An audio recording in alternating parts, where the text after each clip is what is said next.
Welcome, Waffle Watchers, to the final boss fight of the UK election talk Smackdown. Here we are in Clacton, and I'm Robert Fiston, and the build-up for this bash couldn't have been bigger after the current title holder issued a surprise open challenge. With me tonight, to provide your Be Afraid of Anyone of Colour commentary, is my regular co-host, Andrew Spar. Andrew, why did the PM make this extremely risky move? Well, Robert, the key to populism is being popular, and sometimes that requires a show of strength. Unfortunately for Sunak, the heavens opened as he made the announcement, and he ended up looking more like Andy McDowell in 4 Weddings and a Funeral than Andy McNabb in the SAS. Even worse, he now finds himself caged with 5 opponents who have the measure of him, and he looks likely to come up short.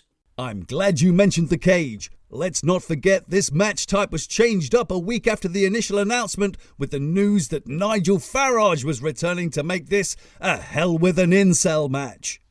That's right, and we're almost guaranteed that this will lead to some blood spilling out on the streets abound. There are concerns that this may deter some of the local town sponsors, but the fans here are going wild and seem to be determined to burn everything to the ground.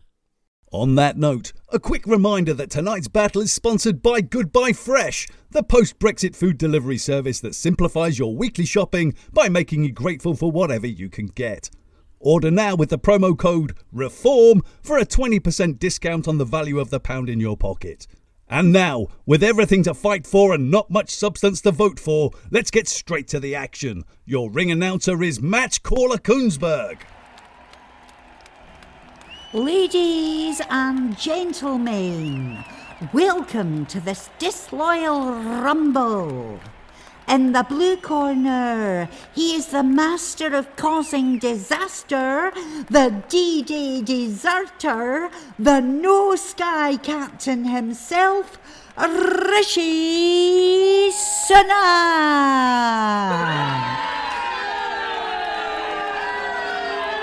In the red corner, he is the philosophical flipper, the son of a toolmaker, the $1 million former Tory donor man, Sir Keir Starmer.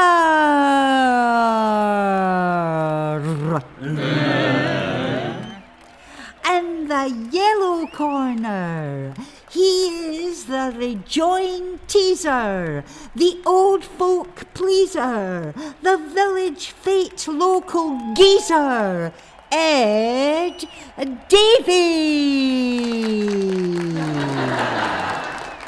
Parachuting into the ring for the SNP and waving a claymore, it's John Swinney.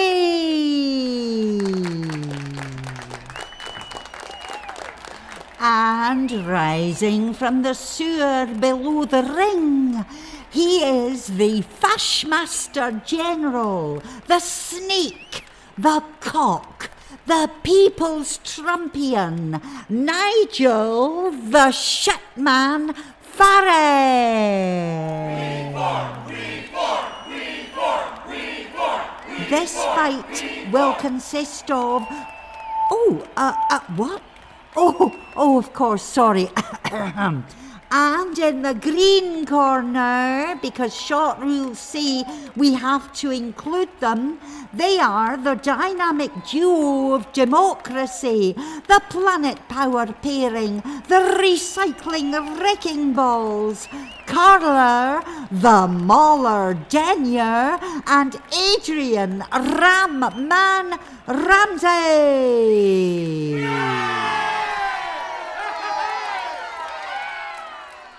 Now all of the contenders are here, this load of old slobberknocker can begin. And I think everyone's ready to see Sunak get an arse-kicking, but the Tories have been known to pull out a miracle before, especially after their usual supporters have been staying quiet. OK, everyone, I want a good, clean fight. No mention of Brexit. And all policies must be fully costed, as if the cuts of the last 14 years can't be reversed.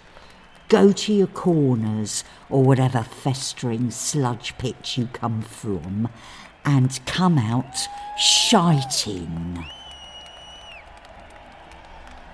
Andrew, surely this match is a foregone conclusion. We've been watching Starmer's build-up for quite some time, and it's been a rocky road of struggle and betrayal. But now he's here, he says it's time to end the story, that this is his time to be the head of the cabinet table. And that probably is the case, Robert. But stop for a minute and look around this parliamentary arena. Those seats need filling, and these party leaders know that every champion needs an opponent. Tonight is not only about taking that top prize, but also deciding who gets to be the number one contender going forward. Traditionally, of course, we would assume the Tories would bounce back with a new monster for a rematch. But Starmer has promised a beating so bad this could cause an extinction event to the dinosaur that is the Tory party machine. Only question time will tell. I can't wait to see what happens. Right from the bell, Sunak starts vomiting up the same lines he's been spewing since the announcement of this battle. A mixture of bile and shite washes over the ring canvas, but Starmer sidesteps it easily by balancing on top of the red box, containing the highest tax burden we've had in decades, already put down by Sunak himself. Farage now elbows his way into the debate and launches a tirade of Nazi slogans. The BBC's plain English announcers table are repeating the phrase on repeat in faux outrage so as to normalise the ideas into the public discourse. But the crowd isn't as enthusiastic about watching repeats of history this time around. Sunak looks terrified and he tries to pick up Farage's rhetoric and use it himself, only to find the spurs on the slurs are quite painful for himself. It's a wonder how he is surprised at this, given Farage has been threatening to have leopards eat his face for the last 30 years. Not really. It's a pattern we've seen time and time again when anyone tries to appease the far right. Something David Lammy will soon find out after his recent attempts to wine and dine the Trump camp for Labour. Back to the action, and Ed Davey jumps up on the top turnbuckle to deliver a frog splash somersault diving takedown, and Sunak hits the deck. Davey flick-flacks backwards and over the top rope, only to land on a unicycle to give a lap of honour, and the crowd goes wild. Starmer lunges to his right to make a quick pin, and Denyer steps in the way and flicks a lit joint in his face. Blindsided, he staggers back and Adrian Ramsey follows up by smashing him in the face with the Green Manifesto, which is far heavier with socialist policies than Labour's Spare Some Change pamphlet. The drag of those empty promises had already cost him a lot of momentum, and all of a sudden people are wondering if he has the stomach for the job at hand. Sunak barely looks capable of putting up a fight, and the crowd are crying for someone to put him out of his misery. Nevertheless, no one thinks the champ is here. John Swinney suddenly pulls the cover off the Brexit elephant in the ring and charges towards Starmer and Sunak, but the ref steps in and eliminates him from the discussion. We won't be hearing from him again tonight. There's fantasy entering the fray now as Farage belches out a gas containing an army of invading phantoms to scare his opponents into abandoning their principles. But a few of the ringside reporters are letting off some flashbulbs, and the facts shed light on the Plastic Patriots parlour tricks, and the preppers' ghosts are finally dispelled. Oh my God! Oh my God! Jovan is here! Jovan, Oswald Nepal has arrived in Clacton, and a third of the crowd are electrified. Farage is just standing there staring in disbelief, milk shaken from the impact this newcomer has made. And let's be honest, he couldn't be a more perfect nemesis for the 21st century Shitler. Jovan comes flying through the middle ropes and positions himself for a finishing attack when, out of nowhere, Starmer pulls the mat from under his feet and boots him out the ring. Jovan is looking perplexed and asking why, but Starmer just returns a cold, dead stare and taps his own chest with his thumb as if to say, "I'm the boss." Ramsey and Denyer move quickly and tangle Starmer up in Palestine and pride flags. Davey joins the alliance to deliver a progressive pile driver. Starmer is staggering around and can barely find the centre with not much left in the tank. But all Sunak can do is crawl towards him by millimetres and attempt to find an Achilles heel by slapping him on the ankles with a voodoo doll of Jeremy Corbyn. And that goes wide of the mark. This is starting to look like there may be a real chance for the other contenders to make some moves. We could finally see something spectacularly different. Apologies, listeners, but all of the lights have gone out here. It looks like the establishment parent media company have gone for a coverage blackout while they rig up some lightning poles. We're back, and wow, it looks like it might be all over. Oh, 1, a 2, a 3, 2, 6, and counting.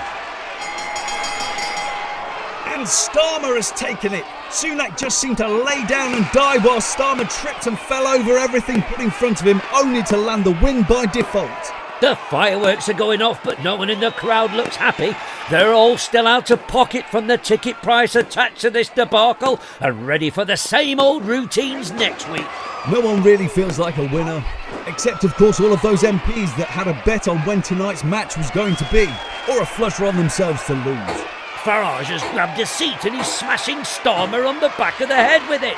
It looks like he's going to regret not holding the line on fighting fascism literally on the beaches of Clacton. He's been relying on his flip-flops for so long he doesn't seem to realise he's been taking steps backwards. Nevertheless, by retreating from the shores of honesty and integrity, he has slumped into the seat of power, and Sir Keir takes the title that he's always wanted. The other parties are scrambling for a few seats while the Labour forces clean out, but the chances of stalls are now low with so many red bums on seats. And that brings us to the inevitable conclusion of this pantomime for another parliamentary term. We'll see you next time, probably in the same crumbling ruins we have now, because spending millions of public funds on building a new one seems obscene while we have so many food banks in active use. Let's hope we don't have the stomach for the same diet of deceit going forward. Hasn't the penny leg drop hit by now? It's too late to kick out when you're pinned down with the mandatable claw. What you gonna do, brother? What you gonna do when Starmer Mania runs wild on you? Good night.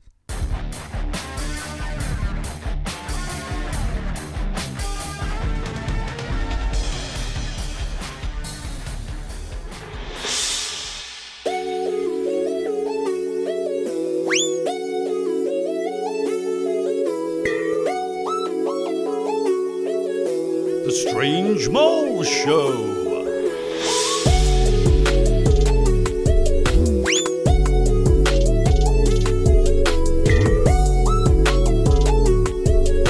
The Strange Mole Show.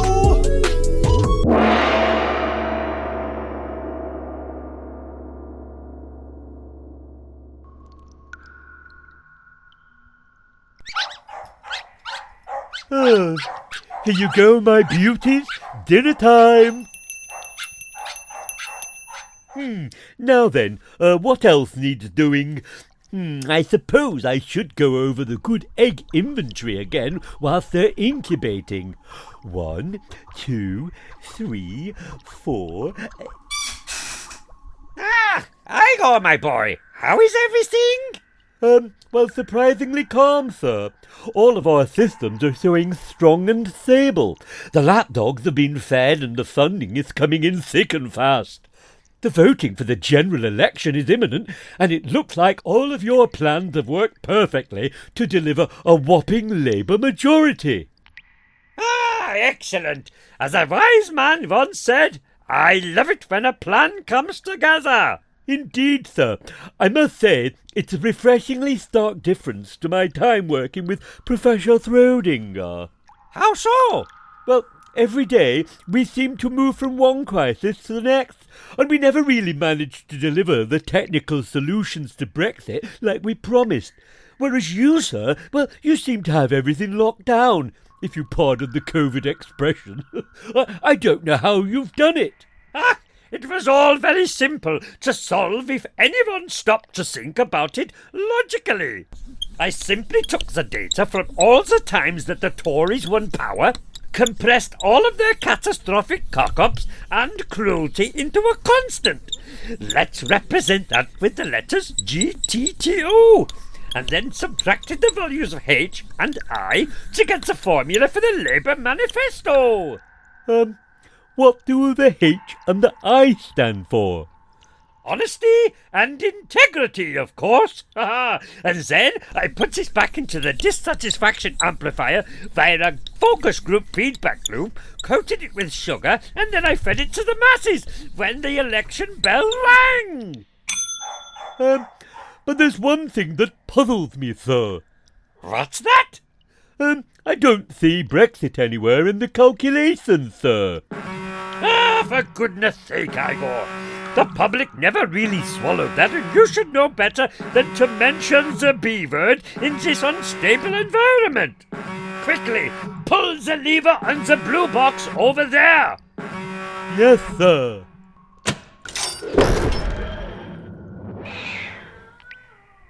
What is that, sir? It's just a simple countermeasure. It's nothing to worry about. It sounded like a cat being thrown. Did it? Fancy that! It's amazing how the brain can draw comparisons with the things that it hears. I've just done a CAT scan, and I can't see one alive or dead on the monitor. There you go then. There's nothing to worry about. Where did this countermeasure machine come from, sir? It's something I've had forever. I picked it up at a science fair ages ago in California from a start-up tech company. Warning. Fascism detectors show Nigel Farage has entered the election race. What? Now's look at what you've done. You mentioned the B word and now he's back. That can't have been me, sir. This lab is soundproofed. I'll scan the airwaves for breaches. No, sir, nothing. No one has said anything about it. It looks like he crawled out of the rotting woodwork of a Clacton pier. I think the Tory blood in the water has brought him out. Warning. Reform popularity rising. How can this be? We haven't done anything. Maybe that's the problem, sir. Well, we'll just have to try something new. Pull that lever again. Yes, sir.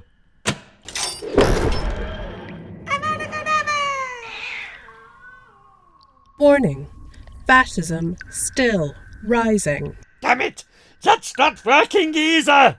Looking at the electoral map, sir, Reform seems to be drawing power from all of the areas that got left behind, and when they fell for voted to leave, sir. How can that be? Surely they must see the damage effect that was caused by their vote. Something seems to have made them all blind, sir. Except for reading Facebook posts about immigration and watching AI deepfake videos of Stormer playing Minecraft. Oh, this is so bizarre. Why does this seem familiar? Think.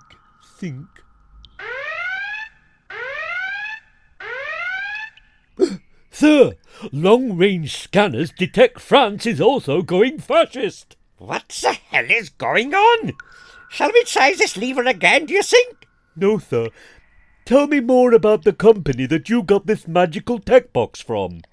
I told you already. It was on a lecture tour in California when a young man approached me from Minicod Tech Corporation with a device that he said could revolutionise the fishing industry and everything else in the UK with a simple flick of a switch. Minicod? Mini-cod? Oh no, sir. If you rearrange the letters, you get Dominic.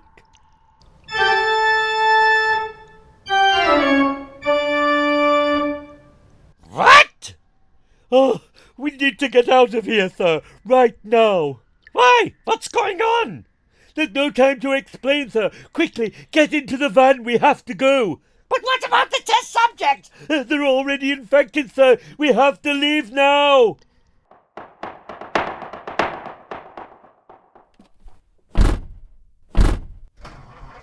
Come on!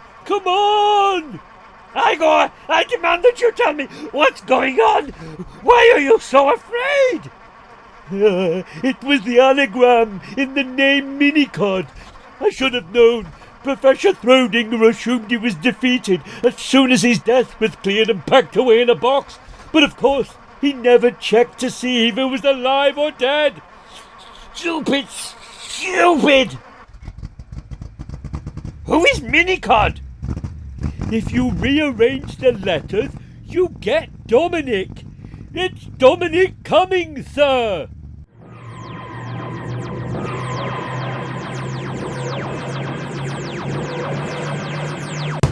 Oh no! He's here! Get out of the van! Evacuate! Evacuate! Do as he says, sir. Don't shoot! We're coming out now! Move! Back to the lab with you! Igor? Who is this Cummings? He was the mastermind behind the Analytica. A huge data-gathering device that tapped into the nation's psyche and tricked them into a great act of self-harm. The monster! You call me a monster, but I only seek to purify the land for the greater good. You choked the people with lies, and you made them turn on themselves, made them hate anyone different, and starve themselves of resources. You turned them blind to evidence and deaf to expertise, and you stole all of their hopes and dreams. Yes, our plans were executed perfectly. Such sovereignty was ours. But you were stopped. You were sacked. Your own lies were turned against you, and we buried you under Bernard Castle. But you did nothing about my creation, the Analytica. Our agents took the data and created a new artificial intelligence and sent it into the future elections. How did we not see this coming? You fell into my trap by trying to rewrite history on Starmer's promises and Brexit positioning. Captain Hindsight became blind to the truth of the past. You weakened the fabric of trust that holds our political reality together so that all promises became meaningless. Meanwhile, my algorithms were working secretly in the background, normalizing fascist discourse, and while the government under my control whitewashed the Russia report away, you carried me along with your silence. We've got to try something to stop this! No, sir! Allons-y! It didn't work. Of course it didn't. You've been using the same weapons of mass distraction from the culture wars that he was. Is this why the Tories have been lying down and letting us win this time? Ha ha ha ha ha, yes. My ideas are baked into your ideology and budgets for your first term, and now everything you try to launch will spin out of control into a dead cat. With no measurable change, even your strongest allies will fall as your base and core voters fester, and they will turn green before your eyes. But it will be too late, and the planet will burn from my reform zombie army that roams the land causing terror. Igor, do something! There's nothing I can do, sir. Starmer's victory is now an established fact on the public events horizon, and any attempt of course change is shut down by a tight-knit override circuit woven from Tory donor income streams. Is there nothing we can do? I suppose we could short the pound and bet on a few Tory election outcomes. Nein! I will not fight fire with fire. I will not let the Labour Party be consumed from within by UKIPers until they self-destruct in the same way that the Tories did. We must take back control of the party mindset. It's too late, sir. The mini-contact has turned them into a flip-flopping wet fish. And besides, we haven't got so much as a 3-word slogan to come back at them with. Your resistance is futile. Accept the gift of power and release the full force of private investment in your schools, prisons and hospitals to achieve growth for the already wealthy. There is nothing you can do now. Igor, that's it. We can't do anything about it now. The vote is too close. But the future, that's where we can make a change.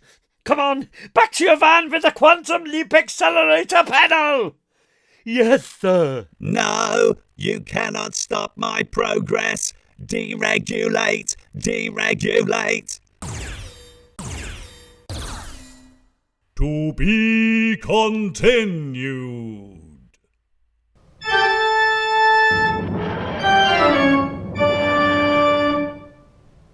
While the youngsters are glamping at Glasgow, let's head to our very own Poetry Corner with Spam Airs.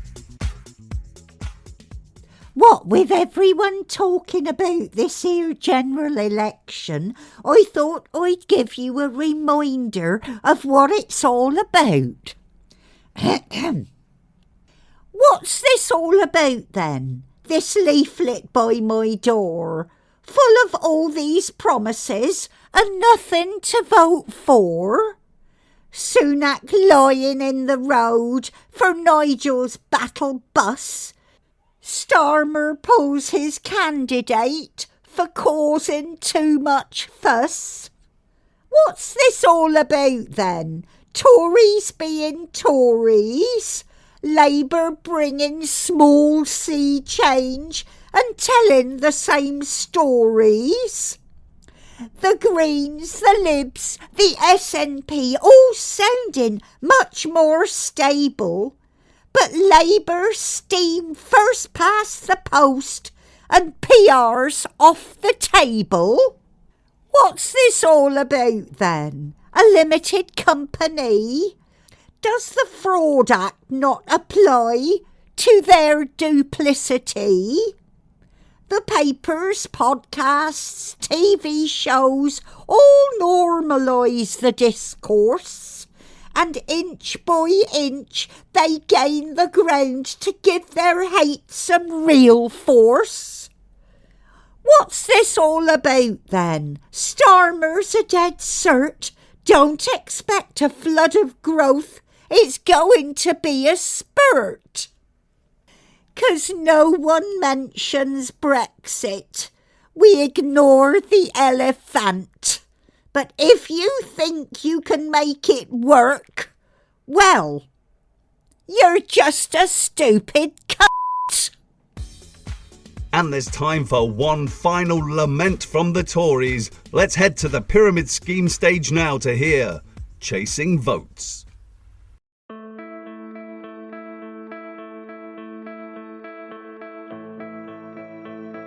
We sold it all, everything, to our own.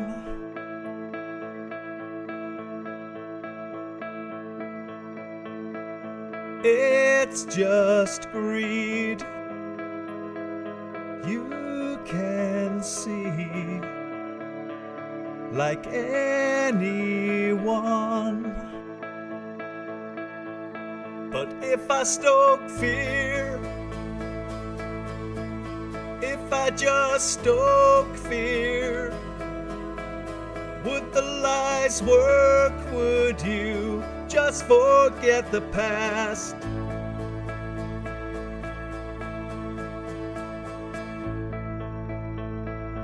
I don't know how it worked or how we won.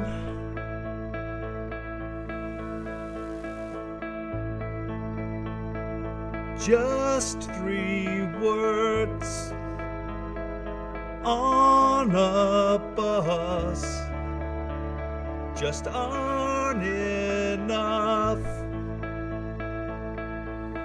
But if I stoke fear, if I just stoke fear, would the lies work and you'd just forget the past? Forget what you're told. Forget we killed the old. I'll show you a garden that's filled with wasted crops.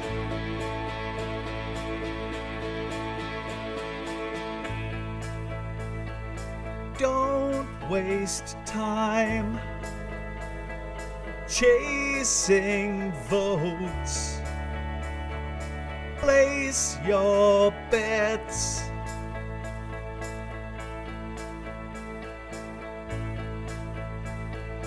I need odds on voting day for one last heist. If I lay bets, if I just lay bets, would you bet on me and just elect a turd? Forget what you want, elect a new commandant. Show me a reform that's bursting into life. All that I am, all that I ever was here for the money prize and all that I could fleece. I don't know who's confused about how this went. Just know that these things will never change if you don't vote. If I stoke fear, if I just stoke fear, would the lie work? Would you just forget the past?